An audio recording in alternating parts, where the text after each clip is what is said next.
It's in the game.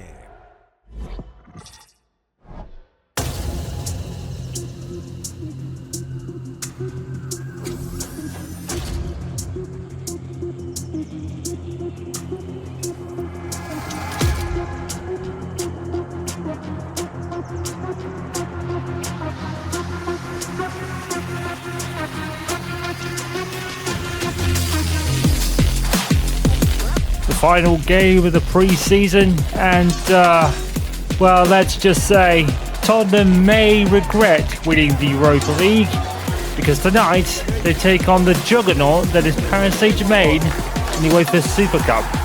Good luck, boys.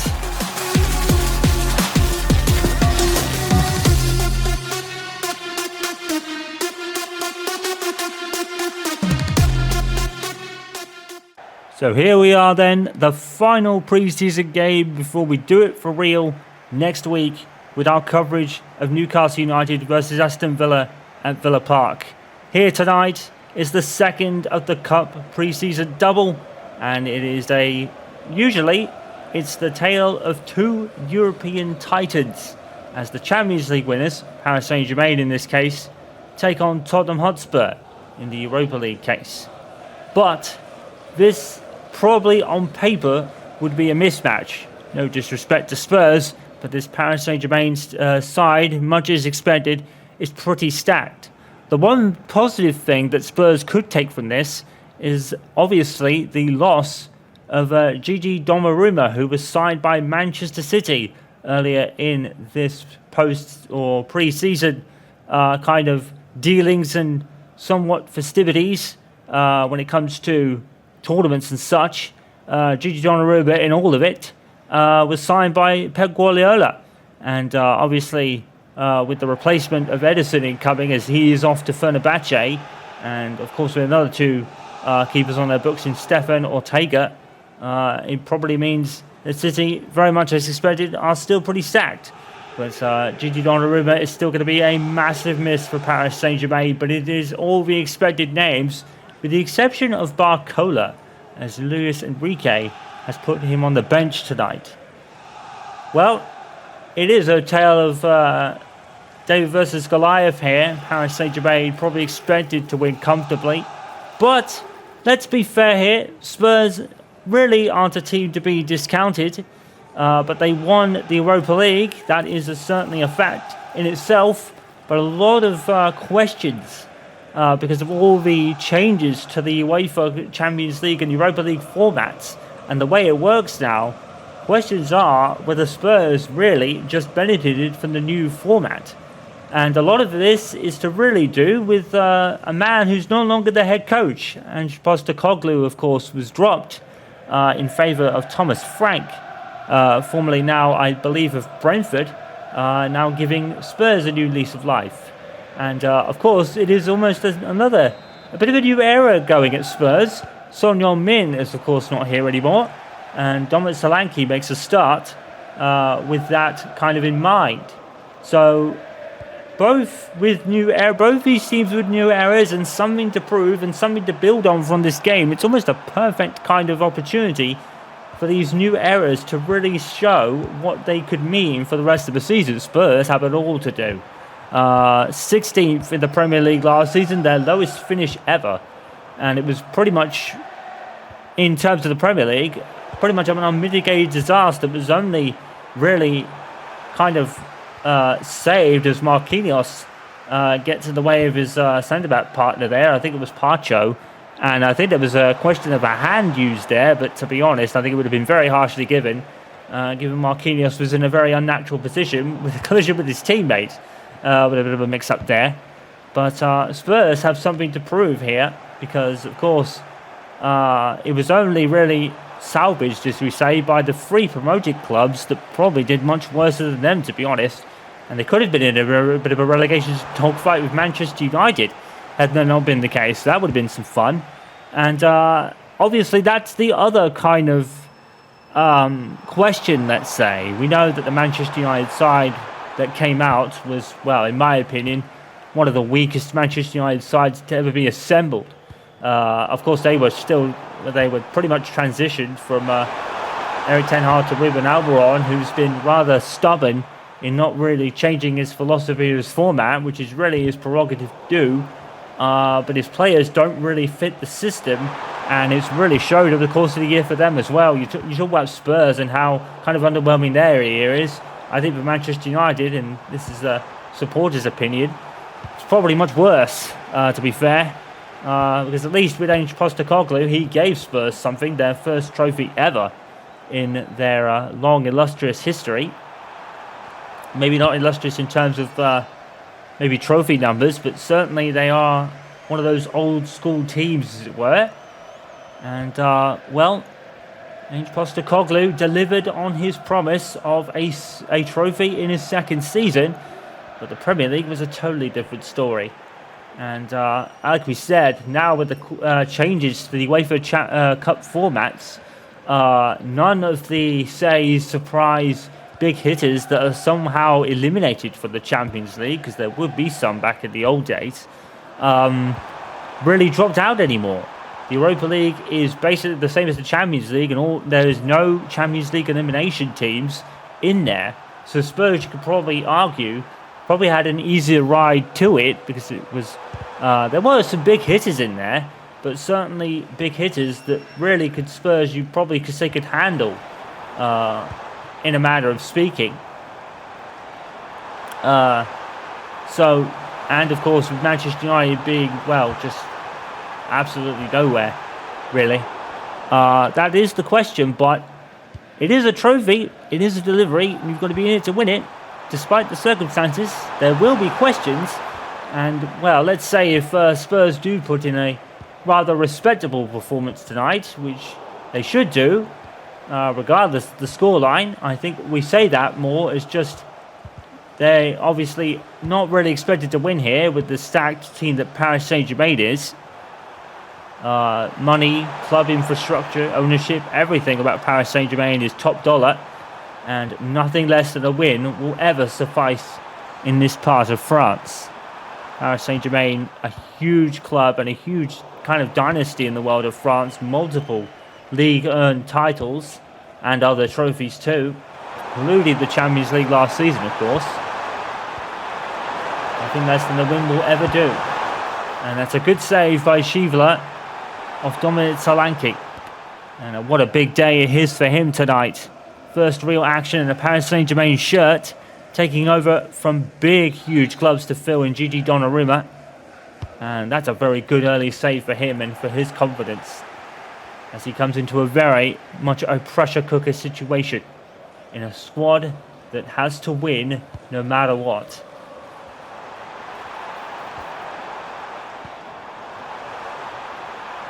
And they are expected to win tonight, but Spurs, the best they can do is their very best. And with Thomas Frank at the helm, who knows?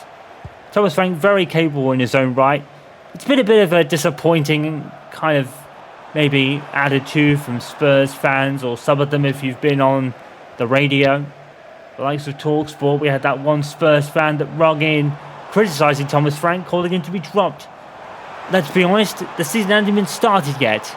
But we have had a bit of a merry-go-round circus in the managerial departments, because we learned earlier this week, and we forgot to mention it during the Community Shield coverage, that Ange Postecoglou has now been announced as the head coach for Nottingham Forest, after Nuno was very much unsurprisingly sacked as Virgil puts that shot off the post, and that's the closest Spurs will come without scoring tonight.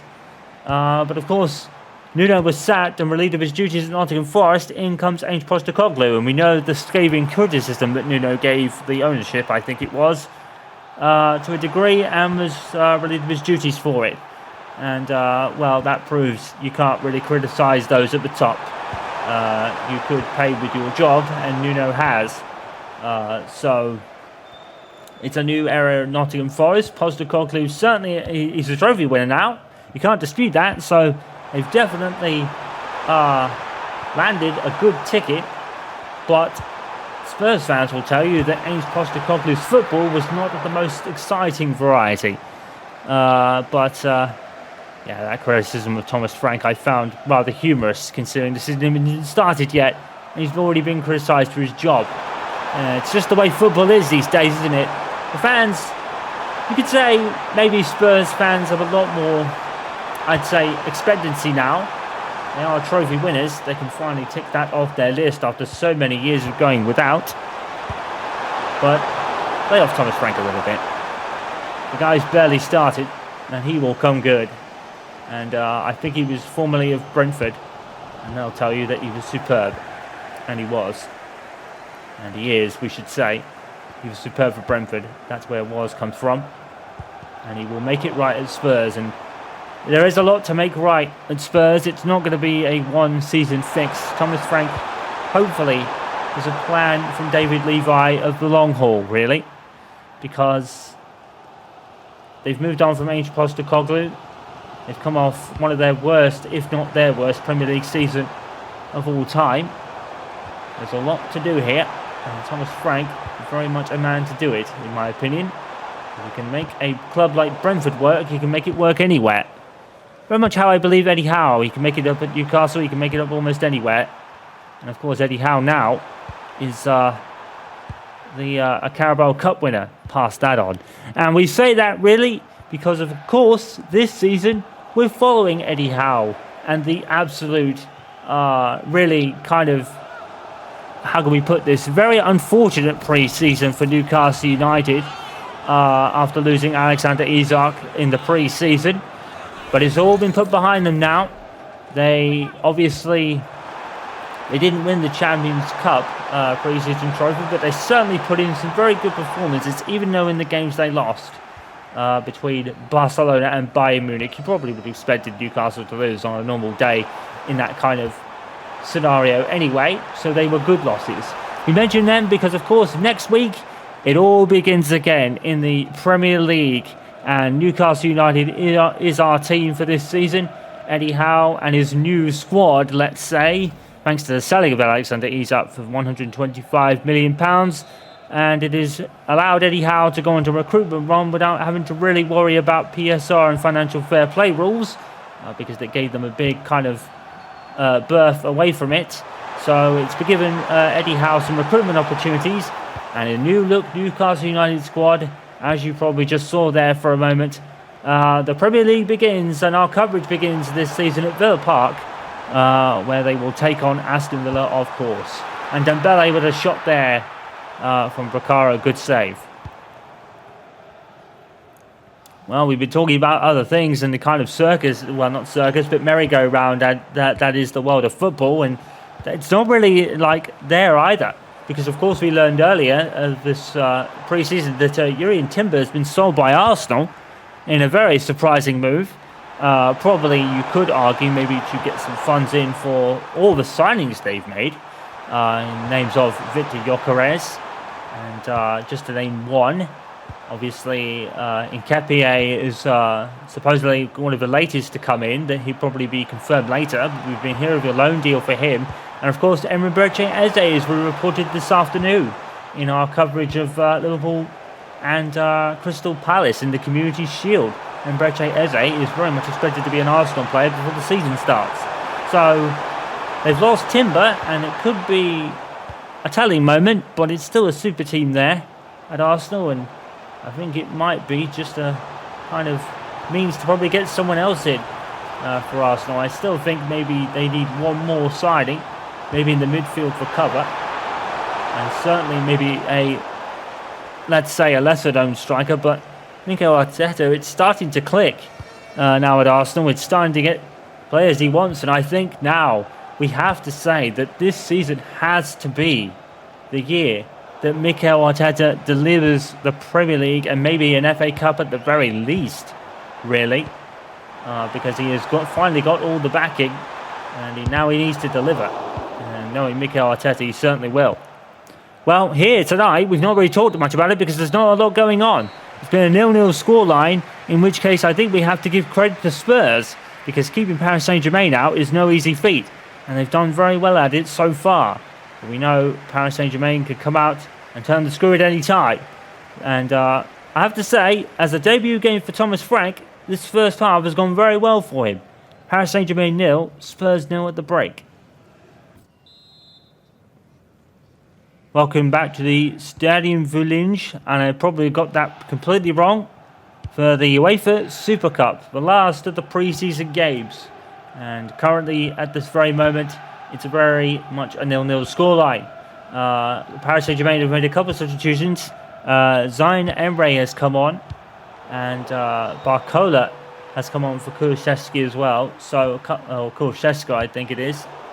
And that allows Paris Saint Germain to make a couple of changes. And, well, let's give Spurs credit. They've done very well so far. After the scoreless first half, but Dembele has belted that in for a goal. 1-0. And it was bound to tell. Paris Saint Germain take the lead. And Spurs have been broken down in an absolute flash. Well, expected, maybe. But Dembele here. It was a thunderous strike. Nothing the keeper was going to do about that. Watch this. Oh, that's a thunderous strike by Dembele. Wonderful hit. And that is goal worthy. And it duly delivered. And the bench and the fans are very, very happy about that. As we said earlier, nothing but the best from Paris Saint Germain will suffice here. And they are duly delivering now. They lead by a goal to 0. And Spurs have it all to do. All their fantastic work in the first half has been undone. But it's not really to a detriment. That's just how good and stacked Paris Saint Germain truly are. They certainly showed some signs, Tottenham Hotspur, but they really haven't troubled the keeper that much. They had a shot that came off the post earlier. And Barcola and Emre linking up the two substitutions that came on in the first half. Dembele shoots and Vicaro makes the save. And here's Doul. Defina, look at this passing for Paris Saint Germain. Some of the prettiest play on the planet. Dembele pulls it back towards Barcola. Good save by Vicaro. Fifita with a tap in. 2-0. And it's just beautiful football once again from Paris Saint Germain. And it's an easy goal for Fifita. And now they've taken complete control of this game. Great shot here by Barcola, but a very good save by Vicaro, but nothing he could do. You've got to admire the effort from Vicaro there. But Fifita, you don't miss those, especially when you're a Paris Saint Germain superstar. And all these guys are that.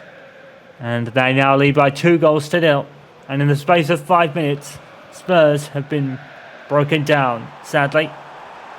But they've certainly put in a good effort this evening so far. But the power of Paris Saint Germain, too much. Cleaver, the new goalkeeper, certainly has put in a couple of good saves himself. And yeah, despite the loss of Gigi Donnarumma, I think on the face of this evidence, I have to say Paris Saint Germain is going to be just fine without him.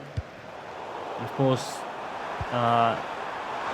new era also approaching as Marquinhos is getting up there in years now. We expect him to finish his playing career at Paris Saint Germain, such as the man's loyalty can never be stated and questioned, but he is getting up there a bit in age, but still very more than capable, to be fair. But it's something they're going to have to think about at one point. Time does catch up with any football player. Sometimes, in very rare cases, I would say David Beckham, probably biased. But David Beckham and, say, Wayne Rooney are two players that can still ball.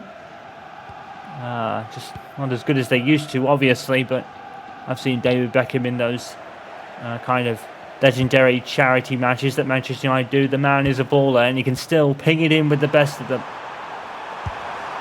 And Fifita, he took a strike there, but it was straight at Vicaro. Wayne Rooney's another. He'll be part of a soccer aid team this year. And I think he scored in the most recent iteration of it.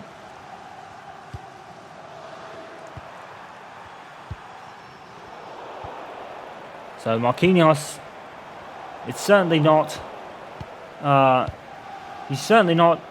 he's over the hill, but still very more than capable. And, he's proving it today with a splendid performance. At the back for Paris Saint Germain is Barcola. Was a save from Vaccaro. Probably didn't have to save it in hindsight. It was probably going wide anyway.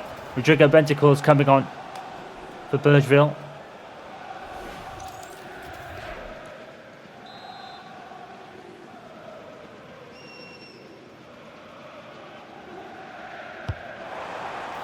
With the corner, it's looping. Van der Ven's got back there with his centre-back partner there with him. And that's well cut out by Brendan Johnson. Out for a throw.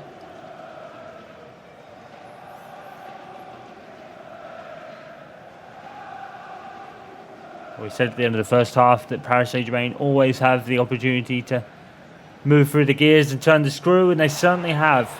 And they've turned into a 2-0 lead, and they're starting to get rather comfortable on and off the ball with it.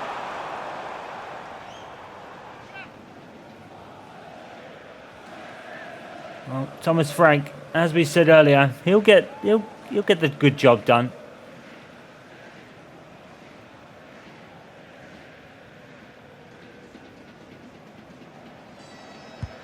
Shouldn't be judging managers before the season even started, but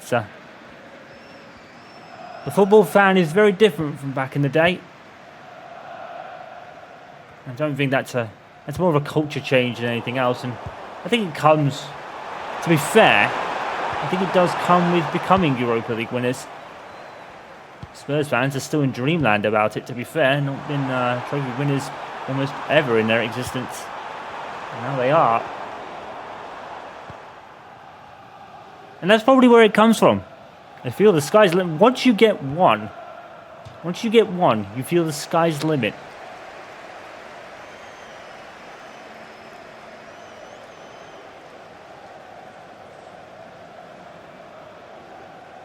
But Thomas Frank, he'll get it done. It's definitely a new environment for him.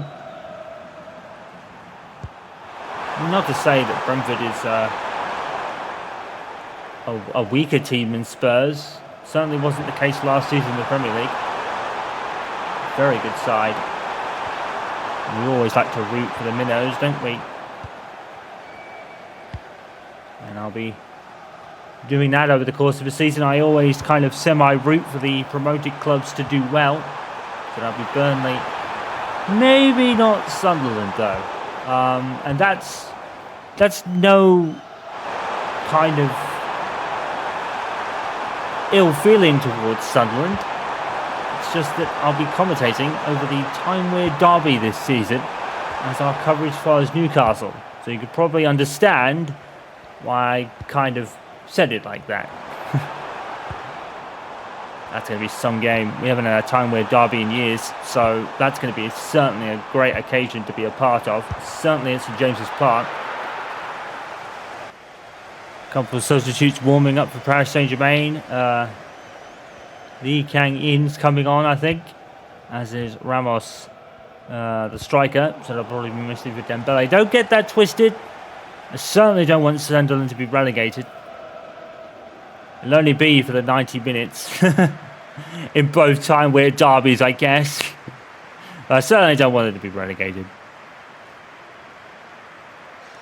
But Tyne-Wear derby at St James's Park, I can't wait for that, because St James's Park, in my opinion, is probably one of the most passionate and wonderful atmospheres in the Premier League. There's Newcastle fans. They love their club and they love their team, and they certainly love the situation they're in right now. And they've definitely been reinforced a lot this year. Ballardi coming in to reinforce the defence as Dan Burn and Fabian Schär getting up there in years a little bit. James Trafford, obviously a great up-and-coming keeper, making a name for himself at Burnley last season. Certainly happy to get their man there, as Nick Pope is getting up there a bit in years as well. And of course, 3 strikers with Xerxes, Valtemade and Yone Weezer. I think that on its own, even those 3 signings may not be able to replace the goals that Newcastle will lose with the loss of Alexander Isak, who did score earlier this afternoon in his Liverpool debut against Crystal Palace, so he's already off the mark. Neves. Look at the space Lee Kang-in has. And it's a good save by Ruggiero there. And to be pulled back for a foul. And what card is this going to be? And it's a yellow card for Mickey van der Ven. Well, in our coverage of the many London derbies last season that we had, Spurs had one or more men sent off in almost every single one of them. We almost got one there. That would have been quite... The more things change, the more they stay the same, I guess. As, well, it's only a bookie on this occasion. And Hikibi's going to take this free kick. He's the one standing over the ball. And I think he was going for the Leah Galton trick that we witnessed last season in the Women's Super League coverage we had. And he was trying to turn that in, but Mickey van der Ven did a great header away there.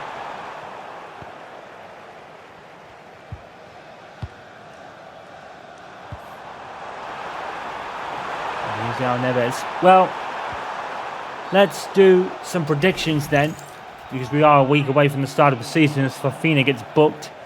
It's going to be between Arsenal and Liverpool again, isn't it?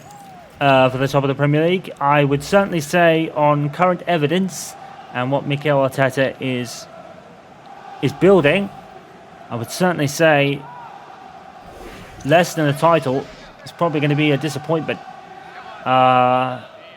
But it's so close to cool, and a slot still has that awesome side, and now he's reinforced it with Isak and Votes, of course. I can't call it.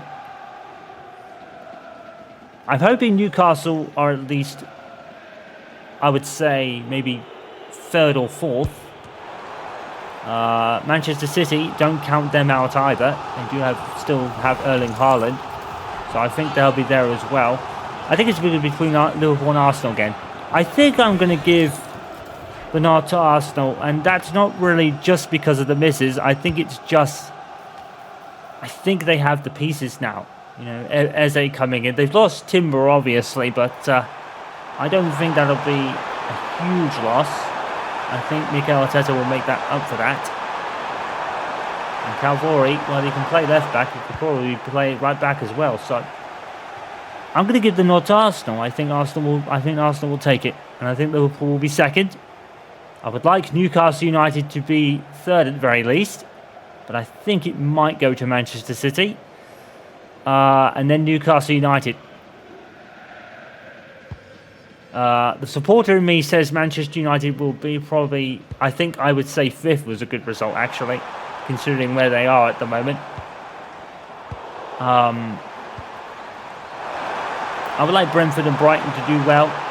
I'd like the three promoted teams to stay for another year, but I don't know.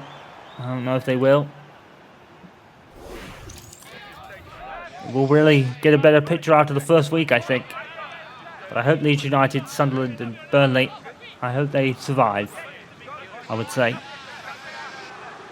Overall, it's going to be tough, but that would be a good story. And I always vote for the promoted clubs. I think that year when Blackpool were in, I think I was probably, I didn't have to worry about, well, I say I didn't have to worry about my team, but at that point we had Sir Alex Ferguson, and he was almost guaranteed to win things. So there wasn't really much to worry about in that regard. So I think most of my rest of my support time went to Blackpool, really.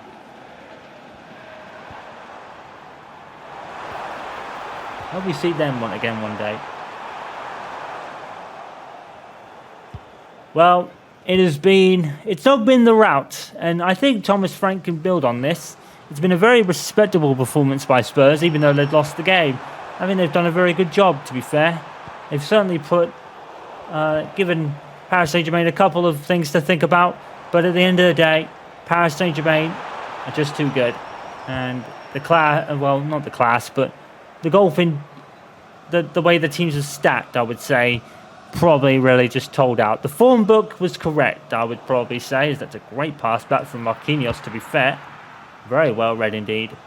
And Shavelet clears it away. Well, like I said, they've lost Gigi Donnarumma, but I think Paris Saint-Germain are going to be just fine. Shaver's done a very good job tonight. Thomas Frank, this is definitely a result he can build on. Slanky. Oh, he's going to shoot, and Shaver's going to save. Wonderful save. And don't forget, Spurs are in the Champions League this season, so it's a very good kind of prelude to how Thomas Frank should approach the Champions League games as well. Bentancur. Oh, a great save by Shaver again. Yeah, Paris Saint Germain are going to be just fine. Shaver's doing such a great job. Big gloves to fill with the loss of Gigi Donnarumma, but he's done a great job. That was a splendid save, by the way. Absolutely splendid save.